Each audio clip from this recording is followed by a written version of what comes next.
Hi everyone, welcome to my channel. ಎಲ್ಲರೂ ಹೇಗಿದ್ದೀರಾ? ಎಲ್ಲರೂ ಚೆನ್ನಾಗಿದ್ದೀರಾ ಅಂತ ಭಾವಿಸ್ತಾ ನಾನು ಕೂಡ ಚೆನ್ನಾಗಿದ್ದೀನಿ.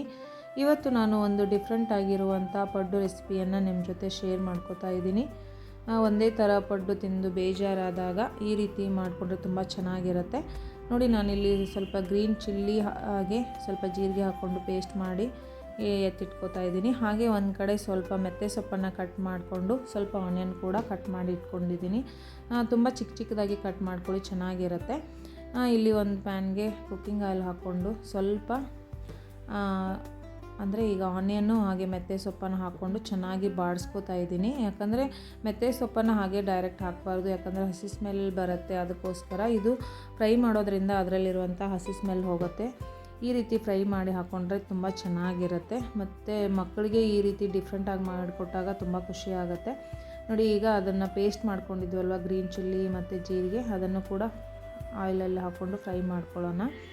ಈಗ ನಾನು ಒಂದು ಸೈಡಲ್ಲಿ ಈಗ ದೋಸೆ ಬೆಟರನ್ನು ಹಾಕೋತಾ ಇದ್ದೀನಿ. ಅದಕ್ಕೆ ಟೇಸ್ಟ್ಗೆ ತಕ್ಕಂಗೆ ಸ್ವಲ್ಪ ಸಾಲ್ಟನ್ನು ಕೂಡ ಸೇರಿಸ್ಕೊತಾ ಇದ್ದೀನಿ. ಈಗ ಫ್ರೈ ಮಾಡಿ ಇಟ್ಕೊಂಡಿದ್ವಲ್ವ ಮೆತ್ತೆ ಸೊಪ್ಪನ್ನು ಕೂಡ ಇದಕ್ಕೆ ಈಗ ದೋಸೆ ಬೆಟರ್ಗೆ ಸೇರಿಸ್ಕೊತಾ ಇದ್ದೀನಿ. ಮಕ್ಕಳು ಸೊಪ್ಪನ್ನು ಹಾಗೆ ಈಗ ಪಲ್ಯ ಮಾಡಿದರೆ ತಿನ್ನಲ್ಲ. ಈ ರೀತಿ ಮಾಡಿಕೊಟ್ಟಾಗ ಸೊಪ್ಪು ಮಕ್ಕಳಿಗಂತೂ ತುಂಬ ಹೆಲ್ತಿಗೆ ಒಳ್ಳೆಯದು. ಯಾಕಂದರೆ ಹಾರ್ಟಿಗಾಗಿರ್ಬೋದು ಅಥವಾ ಅದರಲ್ಲಿ ವಿಟಮಿನ್ ಎ, ಸಿ, ಕೆ ಇರೋದ್ರಿಂದ ಮಕ್ಕಳ ಹೆಲ್ತಿಗಂತೂ ತುಂಬ ಒಳ್ಳೆಯದು. ಈ ರೀತಿ ಮಕ್ಕಳು ಸೊಪ್ಪು ತಿನ್ನದೇ ಇದ್ದಾಗ ಈ ರೀತಿ ಮಾಡಿಕೊಟ್ಟಾಗ ಖಂಡಿತ ತಿಂತಾರೆ. ಅವ್ರಿಗೆ ಗೊತ್ತೇ ಆಗಲ್ಲ ಇದು ಸೊಪ್ಪಿಂದು ಅಂತ.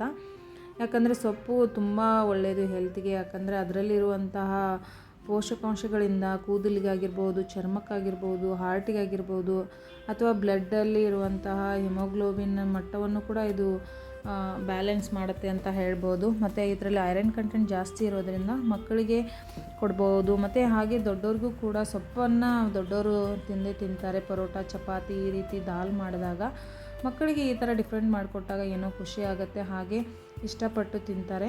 ನೀವು ಒಂದ್ಸಲ ಇದನ್ನು ಟ್ರೈ ಮಾಡಿ ಅಂತ ಹೇಳ್ತೀನಿ. ಹಾಗೆ ಮಕ್ಕಳಿಗೆ ಲಂಚ್ ಬಾಕ್ಸ್ಗೂ ಕೂಡ ಇದನ್ನು ಮಾಡಿಕೊಡ್ಬೋದು, ತುಂಬ ಚೆನ್ನಾಗಿರುತ್ತೆ. ಸೊಪ್ಪಿಂದ ಮಾಡಿದ್ದು ಪಡ್ಡು ಅಂತ ಅನಿಸೋದೇ ಇಲ್ಲ, ಆ ರೀತಿ ಆಗಿರುತ್ತೆ.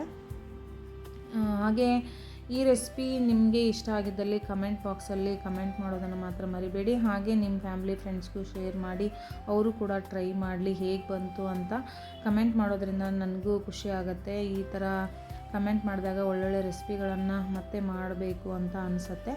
ಹಾಗೆ ಫಸ್ಟ್ ಟೈಮ್ ನನ್ನ ಚಾನಲ್ಗೆ ಯಾರಾದರೂ ವಿಸಿಟ್ ಮಾಡ್ತಾ ಇದ್ದರೆ ಹಾಗೆ ಸಬ್ಸ್ಕ್ರೈಬ್ ಮಾಡ್ಕೊಳ್ಳಿ.